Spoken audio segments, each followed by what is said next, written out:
Je vous salue dans le merveilleux et précieux nom de notre Seigneur et Sauveur Jésus-Christ. Bonjour, bonsoir, tout dépend de l'heure à laquelle vous me suivez.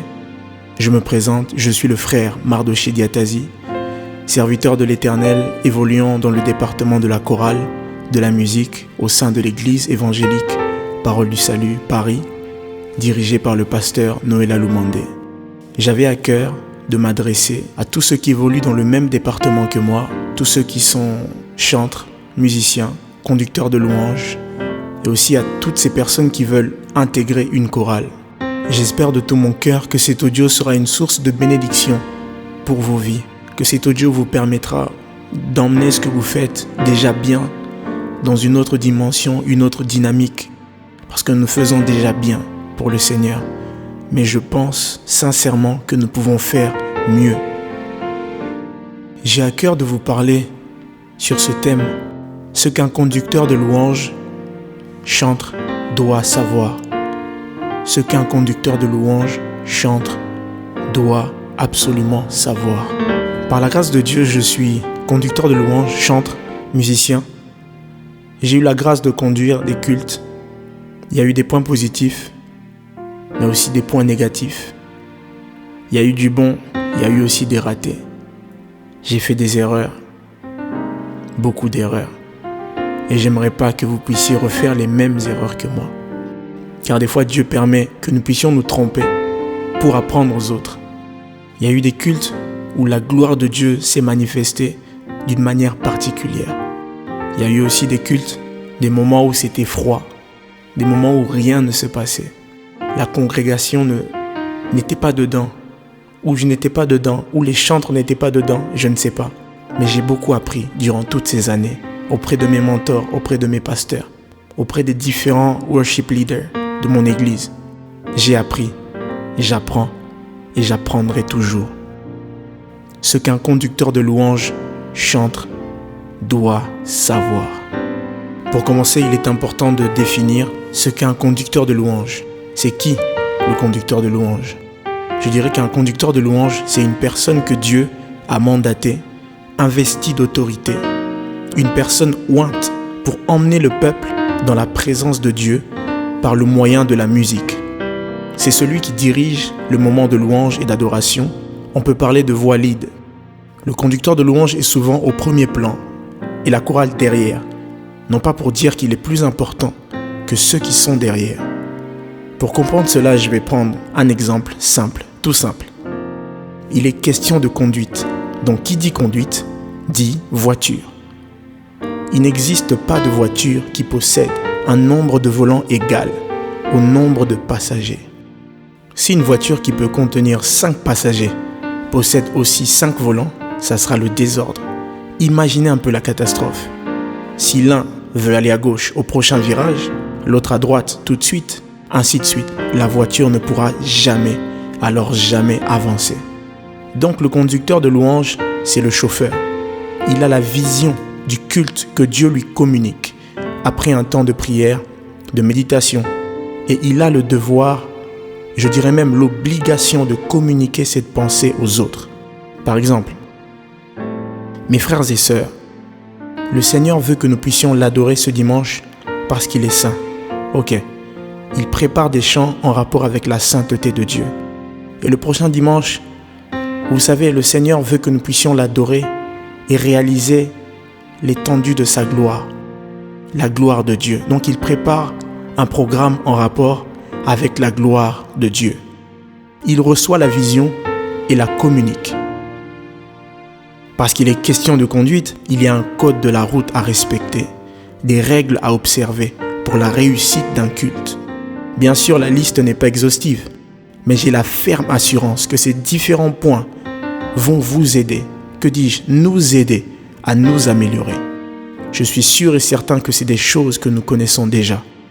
L'apôtre Paul disait dans l'un de ses épîtres aux Philippiens, « Je ne me lasse point de vous écrire les mêmes choses, et pour vous cela est salutaire. Je ne me fatigue pas de vous redire les mêmes choses, car il en va de votre salut, disait-il. Ainsi je me permets de dire, moi Mardoché, je ne me lasse pas de vous redire ces choses que vous connaissez déjà, car la réussite du culte en dépend. Êtes-vous prêts? Ce qu'un conducteur de louange, un chantre, doit savoir. Voici les points. N'oublie jamais que tu es avant tout un serviteur. Tu sers Dieu, mais aussi les autres. La star, c'est Jésus. La réussite d'un culte ne dépend pas toujours des avis positifs du public. Celui qui valide le culte, c'est d'abord Dieu. Ne sélectionne jamais des chants simplement parce que tu les aimes, parce que tu es à l'aise en les chantant. On chante un cantique parce que c'est ce que Dieu veut chanter par ta bouche. Notre service est la combinaison de deux aspects très importants, le spirituel et l'artistique. L'adoration n'est pas un cantique doux, mais d'abord un style de vie, une disposition du cœur. Le chant d'adoration n'est que la conséquence d'un cœur rempli d'amour pour Dieu. Voyez-vous, c'est de l'abondance du cœur que la bouche parle. Lorsque ton cœur est rempli d'amour pour Dieu, ta bouche chantera. Parce que c'est de l'art que nous faisons, alors travaillons, répétons, bossons dur. Notre Dieu est excellent et il mérite un service excellent. Généralement, nous disons que Dieu ne tient pas compte de la voix. Il regarde le cœur de celui qui adore, c'est vrai. Mais les hommes écoutent d'abord avec leurs oreilles. Il faut y penser. Être sur l'estrade n'est pas une promotion. Au-delà d'un privilège, c'est une très grande et lourde responsabilité. Tu auras des compliments, mais n'en fais pas ta première motivation. Tu es un adorateur, sois-en conscient. Il est impossible d'emmener des personnes vers une destination que tu n'as jamais visitée. Nous dirigeons le peuple dans la présence de Dieu, alors sois un amoureux de cette présence. Quand tu as l'habitude de te tenir dans la présence de Dieu seul, dans le secret, tu pourras te tenir devant les hommes en public. Quand tu sais adorer Dieu dans le secret, tu pourras le reproduire en public. Trop souvent, nous incitons les gens à prier, alors que nous-mêmes, nous n'y arrivons pas. Nous n'avons pas l'habitude de prier. Tu es un instrument entre les mains de Dieu. Laisse-le jouer la note qu'il veut. Tu sais, tu n'es pas obligé de chanter les 6 chants que vous avez répétés. Des fois, juste avec un chant ou 2. La gloire de Dieu peut descendre et se manifester d'une manière particulière. Être au service de Dieu n'est que le fruit de sa grâce. Ne l'oublie jamais. Si tu entonnes un chant et que la gloire de Dieu se manifeste, ne sois pas pressé. Reste là. L'impact de la conduite d'un culte implique beaucoup de facteurs, notamment la vie de prière, la consécration, la sensibilité spirituelle, etc. Mais le plus important reste la grâce de Dieu. Ce n'est pas parce que tu jeûnes que le culte va toujours bien se passer. Je ne dis pas que le jeûne est mauvais, il faut jeûner. Mais ne tombe pas dans la religiosité. La qualité d'un culte n'est pas toujours proportionnelle à notre relation avec Dieu. Si tu as de la culpabilité, car tu passes par un moment sombre spirituellement, il est préférable pour toi de ne pas chanter. La sanctification doit être un style de vie, car le Dieu que tu sers est un Dieu saint. Certains problèmes trouvent des solutions alors que tu es en train de faire le service du Seigneur. N'arrête pas, persévère. Il est dangereux de vouloir servir Dieu avec l'onction d'hier. Même les résultats positifs d'hier sont à oublier. Ta vie ne doit pas être en décalage avec ce que tu chantes. Je t'en supplie, vis ce que tu chantes. Il est impossible d'être un chantre sans être disciple de Jésus. Parce que tu es un disciple, alors sois discipliné. Le Saint-Esprit travaille là où il y a de l'ordre. Dieu est un Dieu d'ordre. Tous les jours qui passent doivent être des jours de répétition personnelle. Car lorsque tout le monde répète chez soi, cela facilite le travail. Dieu n'attend pas que tu sois parfait pour t'utiliser. Le peu que tu as, c'est déjà beaucoup, alors ne te minimise pas. C'est en faisant des erreurs que l'on apprend. Entoure-toi des personnes qui sont dans ton domaine. Demande des conseils. C'est en apprenant que tu grandiras. Le don vient de Dieu.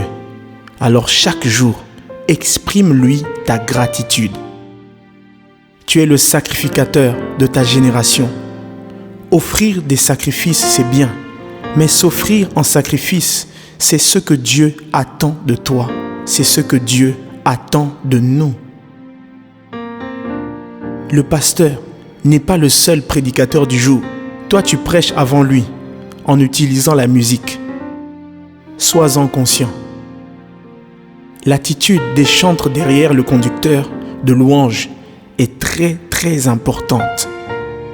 L'absence d'expression de louange rend le culte fade. La louange ne peut se faire sans expression. Que ton habillement ne soit pas une occasion de chute pour ceux qui te regardent. Avant de monter, regarde-toi plusieurs fois. Le but n'est pas de les faire sortir de la présence de Dieu, mais de les faire rentrer dans cette présence.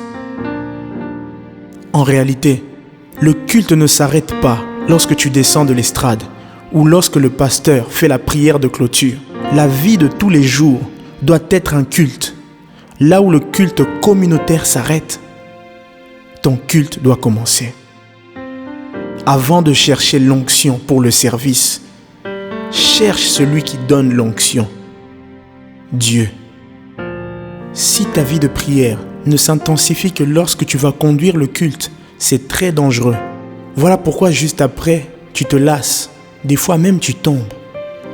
Que la prière soit une vie. Que la consécration soit une vie de tous les jours. La ponctualité, c'est souvent notre problème. C'est en étant fidèle dans les petites choses que Dieu nous confiera des grandes. Tu n'es pas en compétition avec celui qui chante à tes côtés. Vous êtes dans la même équipe et avez le même but. Ton talent provoquera certaines émotions auprès de tes auditeurs, comme des frissons. Mais l'onction va au-delà. L'onction impacte et affectera leur vie. Après chaque culte, transfère toujours la gloire à Dieu. L'humilité doit être ton arme. Non pas une humilité d'apparence, mais du cœur. Sois humble et Dieu t'élèvera davantage.